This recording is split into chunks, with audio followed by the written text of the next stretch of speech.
Pero Jerónimo Luis de Cabrera no solo fundó Córdoba, sino que además protagonizó la primera historia de amor con su esposa, doña Luisa Martel de los Ríos.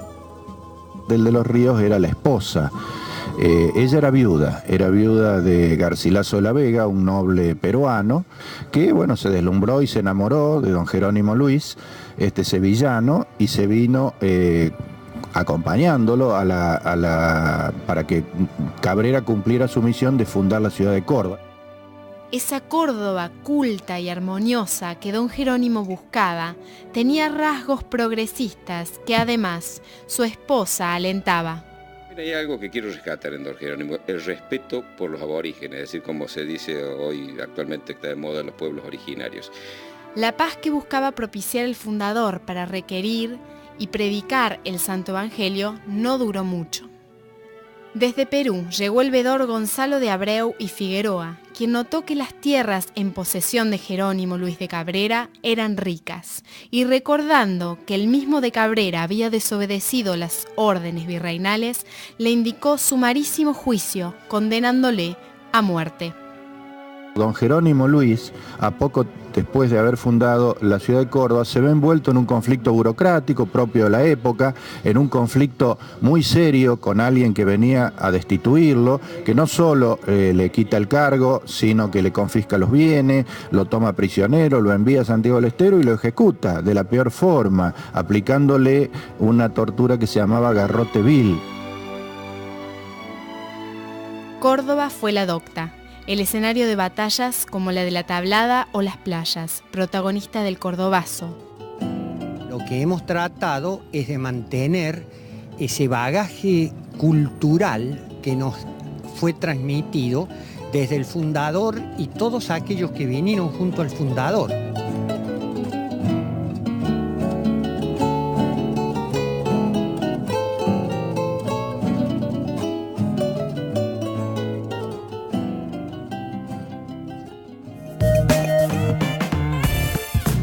Ahí está, bueno, un poco relatando también lo que fue el triste final de Jerónimo Luis de Cabrera. Así que acá estamos hablando si fue realmente porque no fundó lo que tenía que fundar o si no alcanzó a fundar lo que le habían ordenado, además de fundar Córdoba, ¿no? Sí, pero porque venía fundando la ciudad de Ica también en Perú.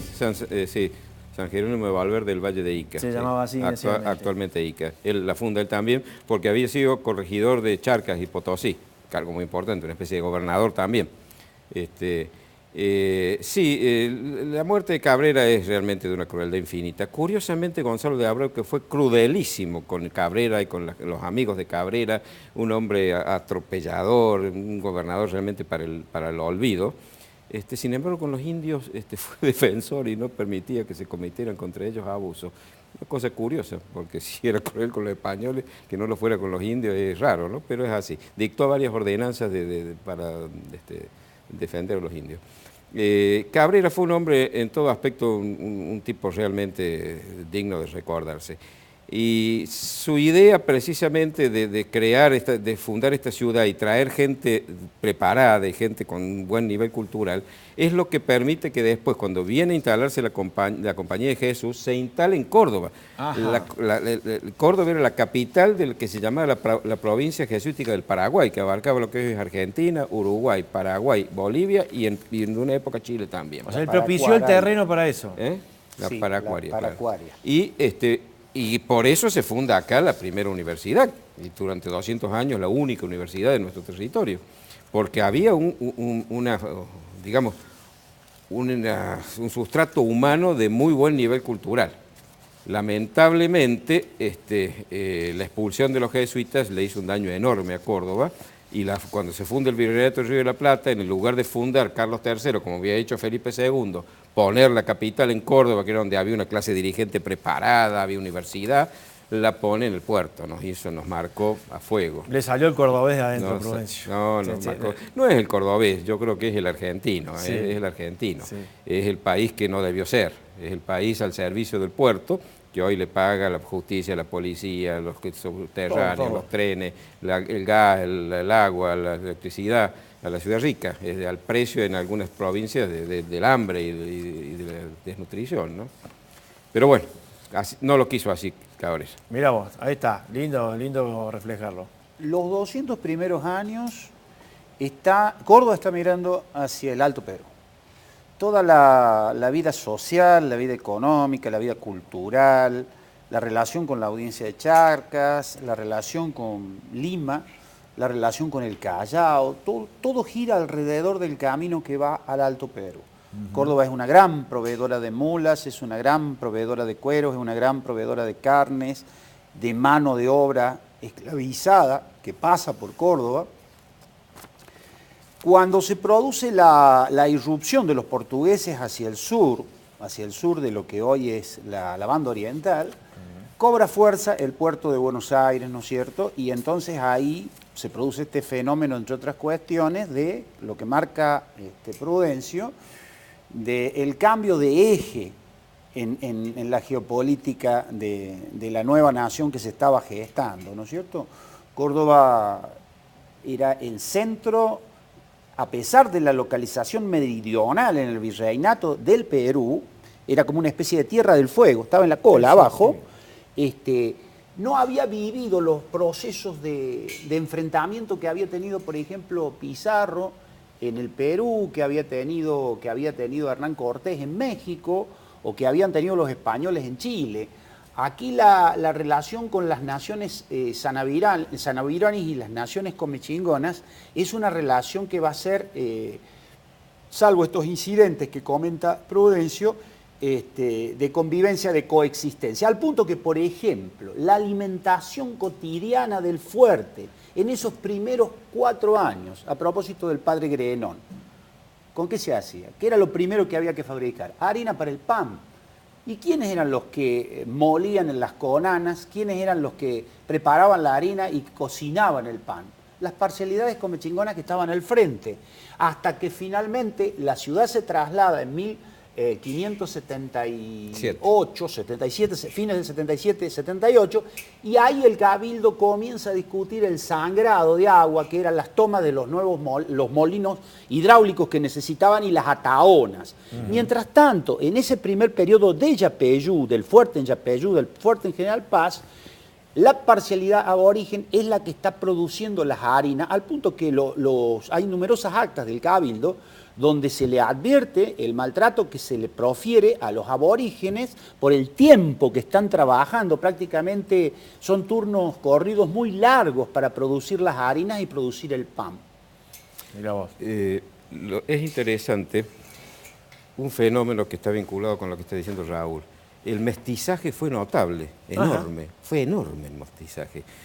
Ya los primeros fundadores, los que vinieron con Cabrera, ya empezaron a mestizarse. Por ejemplo, don Alonso de la Cámara, Pedro de Deza, Tristán de Tejeda, los más sobresalientes, se casan con mujeres mestizas. Se casan, por ejemplo, en el caso de Tejeda y de Cámara, se casan con 2 hijas de otro fundador, que es Hernán Mejía Mirabal, y de la India María. Con una curiosidad, los comechingones, según las descripciones de la época, eran muy diferentes a los otros indios, a punto tal que Canal Frau dice que no venían del estrecho de Bering como la mayoría de los pueblos originarios, sino que ellos habrían venido, una teoría, por cierto, sí, hay varias, a través del Pacífico, de la Polinesia, y eran polinésicos, no mongoles, sino polinésicos. ¿Y esto los hacía con otra fisonomía? Eso significa que eran más altos, menos oscuros, más blancos, eran barbados y eran más atléticos, eran más parecidos al hombre blanco. Y me parece que me da la impresión de que con un andaluz del sur de España, que había sangre africana y qué sé yo, no era tan distinto. Yo creo que a los tercera o cuarta generación de cruces ya no se distinguía uno de otro. Y entonces eso dio una notable movilización social, más allá de que una sociedad estamentaria, donde que no era fácil cambiar de una clase social a otra, pero sin embargo, cuando se aprendían a leer y escribir, y qué sé yo, el primer poeta nació en tierra argentina, don Luis de Tejeda tiene una bisabuela india. ¿Con quién se casa Cabrera en el Cusco? Con doña Luisa Martínez de los Ríos. Que era viuda de Garcilaso de la Vega, padre del Inca. Padre del Inca. Claro. Está enterrado en Sevilla, ahora en febrero estuve en la tumba, claro, sí. Y tiene un mandato de esto que marca Prudencio, un mandato sobre el valor de los procesos de mestizaje. No lo dice así, era un poeta Garcilaso, lo dice en términos poéticos y está como epitafio en la tumba, ¿no? Donde él llama a la coexistencia, vamos a decir así, para usar una palabra actual, entre el europeo y el americano, ¿no? Y él es fruto de ese mestizaje. Y Cabrera también va a participar de esto, ¿no es cierto? Porque se casa con la viuda. Con la viuda de Garcilaso. De Garcilaso de la Vega. Sí, sí, efectivamente. Que es una mujer con un doble ADN, para decirlo con el lenguaje de la época. Claro, claro. Es decir, su primer marido había sido padre de un mestizo. Pero de un mestizo ilustre, un tipo ilustrado, un poeta excelente, como fue el Inca Garcilaso, ¿no? Seguro. No sabía que estaba enterrado en Sevilla. Está en Nada me has Sevilla, dicho, en la próxima vez que catedral. vaya, si puedo ir. Si usted llega, doctor Busto, vaya porque a mí me emocionó Pero sí, mucho. pero no Yo fui a la también. catedral a ver dos cosas. Digamos, a ver la catedral, Con todas sus a ver capillas. las tumbas, hasta que me topé con Garcilaso. ¿Sabías Y- que estaba ahí o lo No, encontraste? no, me superó, Qué me superó a la tumba de Colón y de Diego Colón, el hijo. Es mucho más significación tiene para nosotros. Pero para el Inca, nosotros los claro. latinoamericanos, viste, evidentemente es un lugar muy fuerte, porque es un americano que está enterrado en una de las mayores iglesias de... Y un americano mestizo, que es el prototipo de la mezcla de estas dos sangres, que son las sangres que nos nutren. Nosotros venimos de esa mezcla. No estaba mal, digamos, el mestizaje, no estaba mal visto. No, después con el tiempo, el que no asciende socialmente, qué sé yo, entonces he empezado a ver el indio con un poco más de desprecio, pero sobre todo cuando empiezan ya las tribus más aguerridas y más belicosas A darse cuenta de lo que pasaba. sitiar, y los avipones, los mocovíes, los pampas, los mapuches, después, etcétera. Ahí ya la relación con el indio, pero claro, era muy distinto el indio amigo que el indio, como decían entonces, el alzado.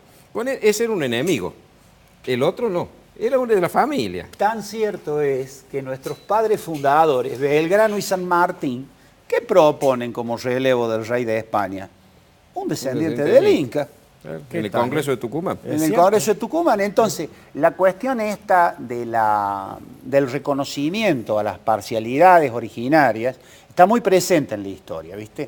Probablemente sea controversial o controvertida, una cuestión muy discutible, porque obviamente el tema de la negritud, vos sabes que UNESCO ha declarado el bienio para la reparación de los esclavizados. Sí. Y otro tanto para los originarios. Evidentemente, en eso creo que Prudencio también lo rozó al tema. Las leyes de India preveían un trato diferencial, pero nada de eso en el mundo real sucedió. Y entonces hubo una controversia ahí entre algunas órdenes religiosas, particularmente los jesuitas, que le dieron una batalla a la explotación del indio y del negro. Bueno, así es. Y así yo en este libro, ¿no? Lo traje justamente porque sí, ese es el tema, ¿no? El indigenismo en la Argentina. El trato con el indio durante el periodo hispánico. ¿Es un libro nuevo? No, es la segunda edición que salió hace ya 7 años. Pero te lo dejo si te interesa leerlo. Acá está el indigenismo de la Argentina, sí. Prudencio Bustos Argañarás. Ahí es que cuento el todas trato estas con cosas, el indio durante hemos... el periodo hispánico, señores. Es decir, ¿cuáles fueron? Hubo abuso, hubo actos de generosidad y hubo, sobre todo, una confluencia. Venimos de esas dos raíces culturales y genéticas. Sí, señor. Con esto nos vamos a la pausa. Enseguida vamos a hablar sobre el recorrido de Jerónimo Luis de Cabrera hacia el mar y también hacia su muerte. Hacia la muerte.